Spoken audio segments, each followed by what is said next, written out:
Hey everybody, I wanted to put together a brief review video for test number 4.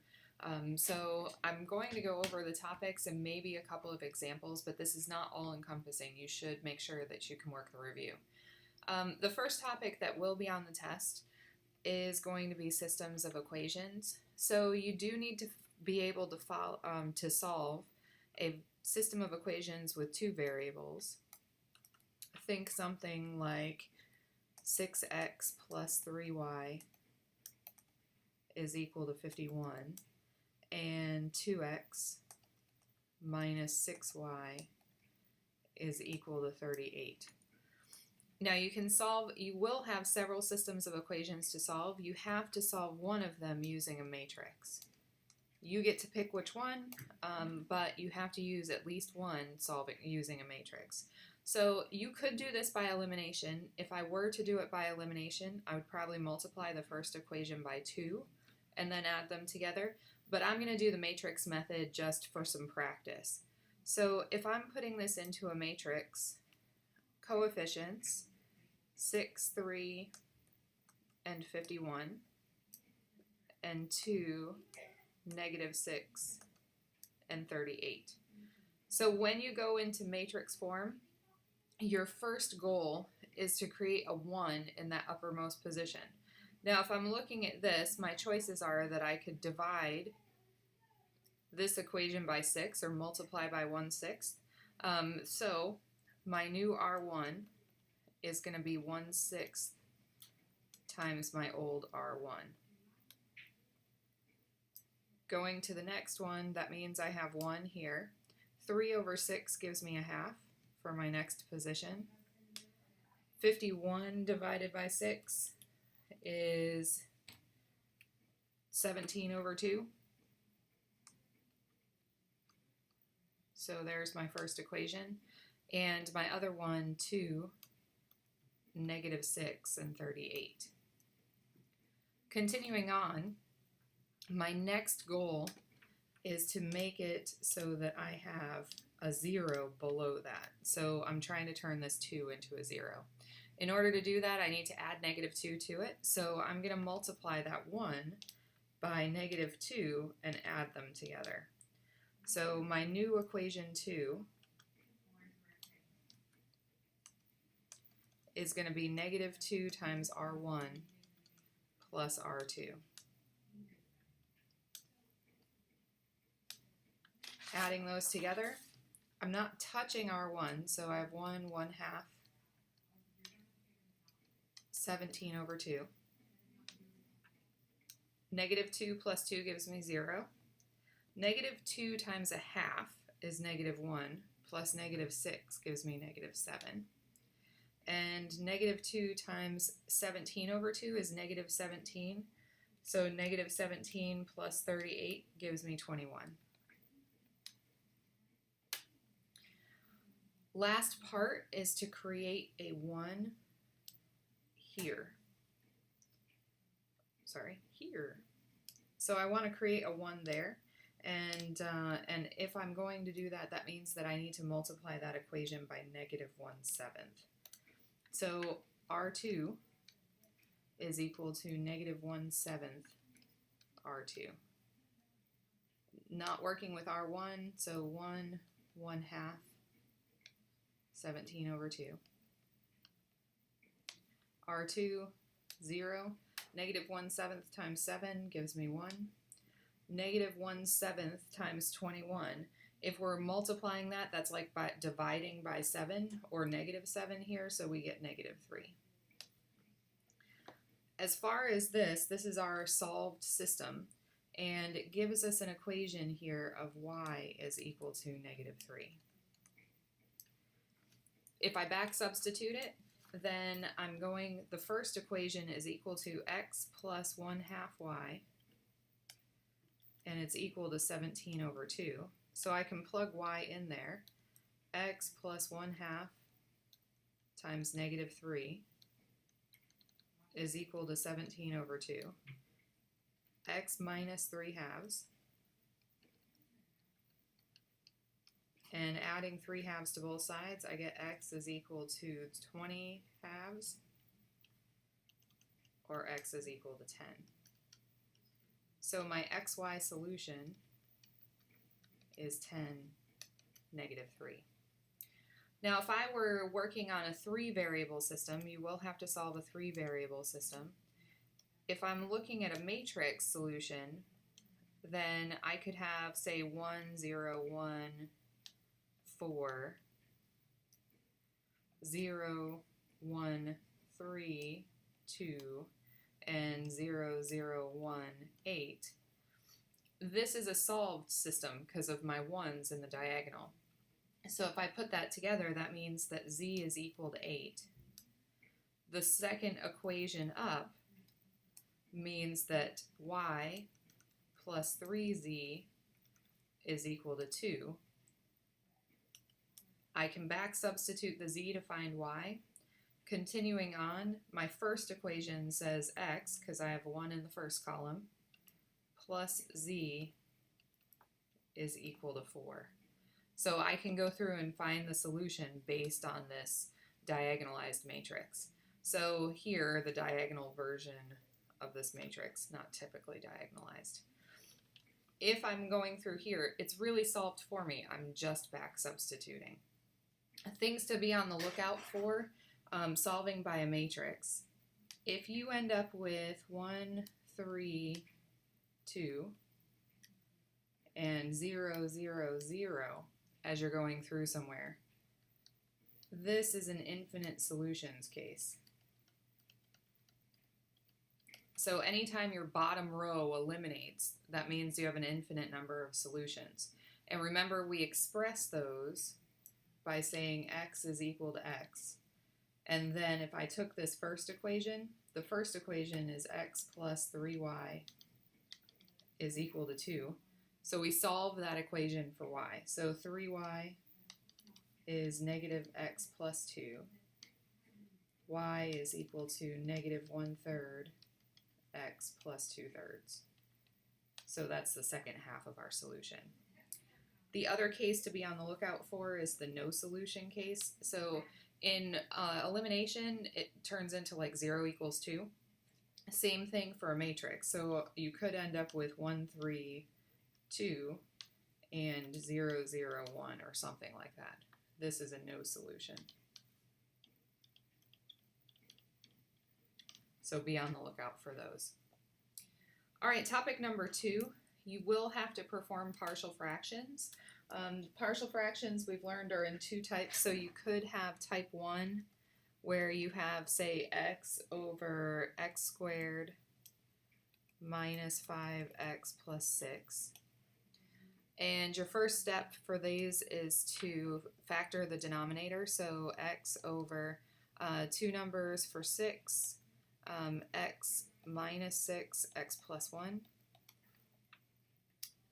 Now we're going to work with that fraction. So x over x minus 6 times x plus 1 is equal to a over x minus 6 plus b over x plus 1. Now I'm going to multiply by the lowest common denominator, which is always this. This is the lowest common denominator. If we go through doing that multiplication, I just end up with x on the bottom of the left-hand side. So I'm multiplying everything by x minus 6 times x plus 1. On the right-hand side, x minus 6 cancels under the a, so I'm left with a times x plus 1. For the b, x plus 1 cancels, so I'm left with b times x minus 6. Distributing, x is equal to ax plus a plus bx minus b6b. Now I need to equate my variables. So on this side I have one single x, so I can say that 1 is equal to my terms that have x's in them here. I have a and b. So 1 is equal to a plus b. For my constants, I have no constants on the left-hand side, so I'm going to call it a 0 here, and I end up with 0 equal to the constants on the right, so a minus 6b. Now from here it's solving the system of equations, so going through and solving, I'm going to multiply this one by -1. So if I multiply that equation by -1, top equation is 1 is equal to a plus b. Bottom equation is now 0 is equal to -a plus 6b. Adding them up, I get 1 and 7b. So b is equal to 1/7. Looking at the first equation, 1 is equal to a plus 1/7. So subtracting 1/7, I get 6/7 equal to a. So that means my solution, this thing here, is equal to a, which is 6/7, over x minus 6, plus b, which is 1/7, over x plus 1. If I want to re-express those fractions, I leave the numerator on the top, put the denominator on the bottom.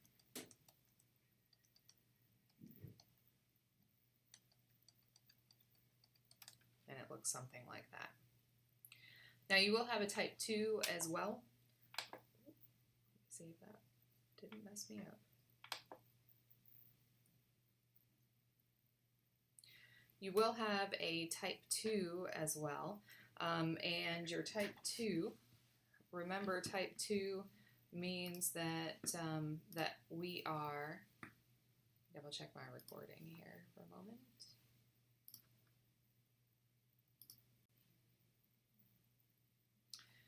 Type 2 means that you have a repeated factor on the bottom, so I'm not going to go through the whole thing, but I am going to go through the setup of a type 2.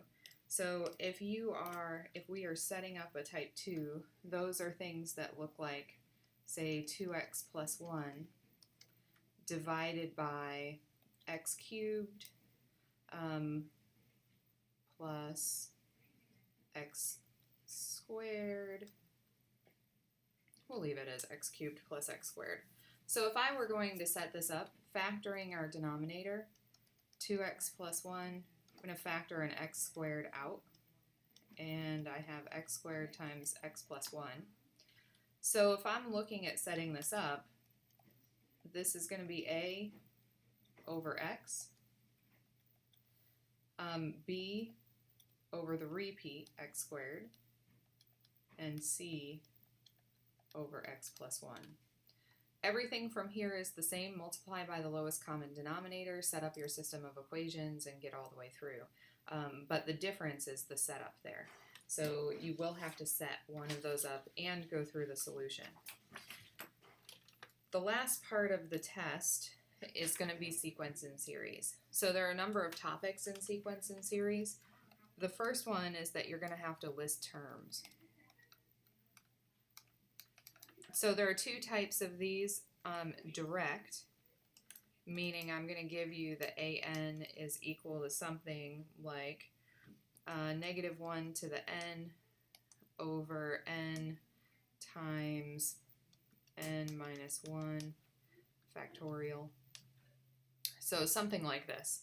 And I'm going to ask you for the first 5 terms. So a1, a2, and so on. So remember, if you're looking for terms, you have to plug in that number for n. So a1 would equal -1 to the first over 1 times n minus 1 factorial. 1 to the first gives me, -1 to the first gives me -1. And I have 1 times 0 factorial. And 0 factorial by definition is just 1. So 1 times 1 on the bottom gives me -1 over 1, or -1. So you will have to go through and list terms like this. The other type of listing terms is recursive.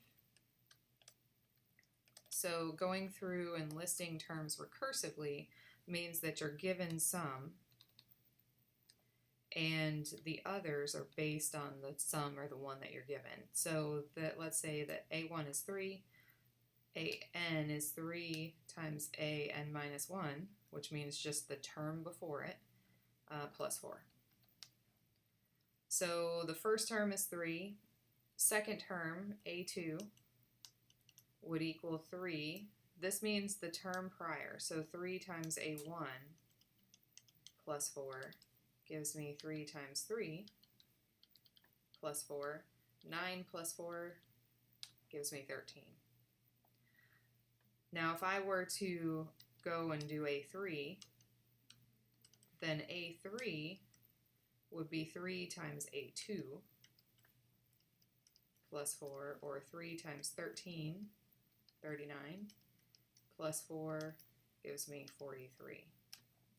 Now if I go and set up a4, then I'm going to use a3 to do it, and so on. So you will have to do a recursive sequence. Other things you'll need to be able to do are things that use, say, sum of k. So make sure that you can do sums. You will have the formula. The formulas are on e-learning if you want to take a look at that. But you need to be able to find the sum from, say, k is equal to 1 to 50 of, well, 2k minus 3, or something like that. So remember the formula for k. I can split this up.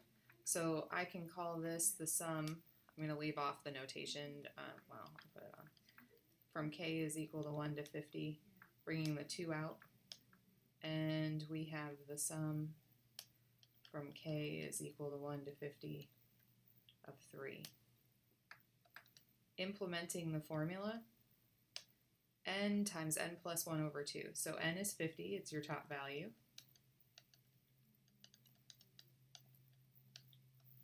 And for the other one, we multiply the constant on the top, which here is 50, times the 3.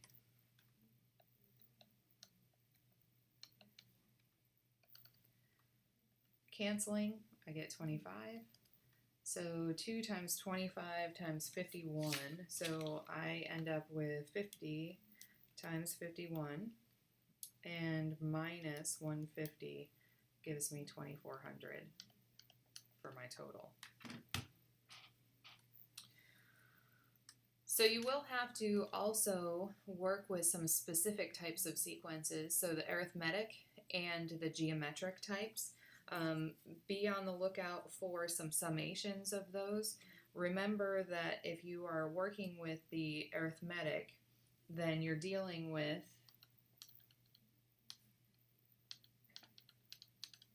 this formula, which is going to be provided, but you have to know how to use it. an is equal to a1 plus n minus 1 times d.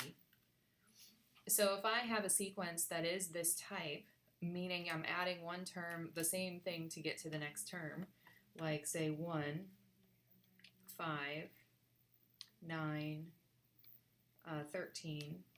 Each time I'm adding 4. That number that I'm adding each time is what d is. So d here is equal to 4. And a1 is your first term, so a1 is equal to 1. Now I can set up the equation now, given that information, and I can find any term. So I can say that an is equal to 1 plus n minus 1 times 4, which simplifies into 4n minus 4 plus 1 gives me minus 3.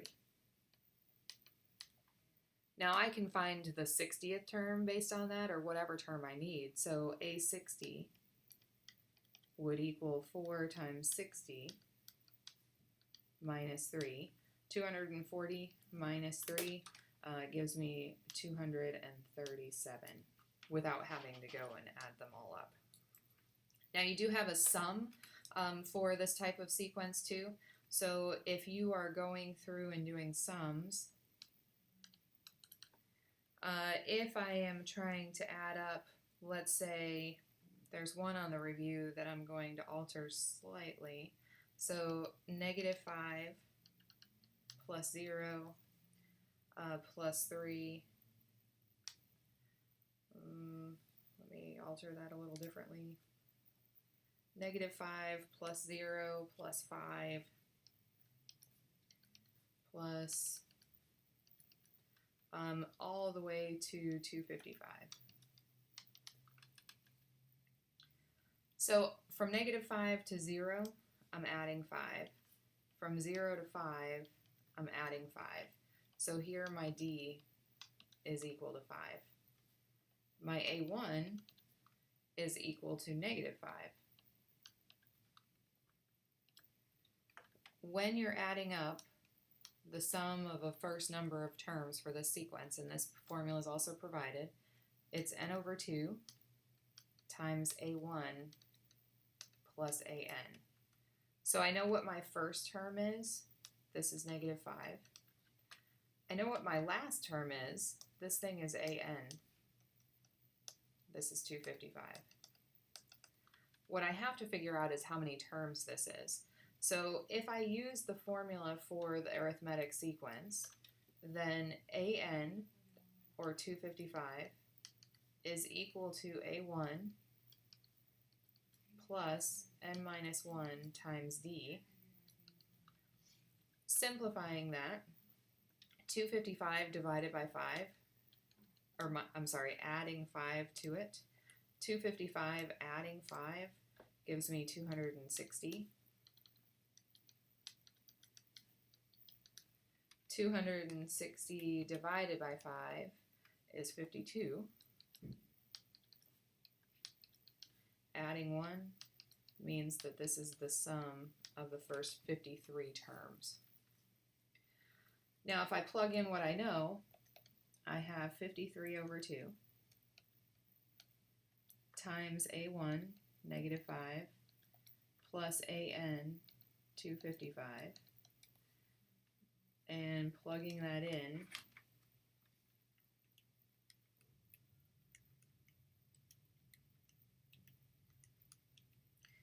I end up with 53 times 125 gives me 6625. And there's my sum. You'll also have to deal with geometric. So remember, geometric are ones that you are multiplying by the same thing to get to the next. So it could be something like 1, 1/2, 1/4, and so on. Now R is the number that you're multiplying one term by to get to the next. So here I'm multiplying by 1/2, which gives me R. My first term, A1, is equal to 1. Now this kind has a formula too, so AN here is equal to A1 times R to the n minus 1 power. So if I set that up, that means I have 1 times 1/2 to the n minus 1. And I can use this to find any power or any term in the sequence. So say the 10th term. A10 would be 1 is understood, 1/2 to the 10th minus 1. So simplifying that, that gives me 1 over 2 to the 9th. 2 to the 9th is 512 for that 10th term. There are two different types of sums with these. So if you're doing a finite sum, say from k is equal to 1 to 10 of 3 times 1/2 to the k minus 1,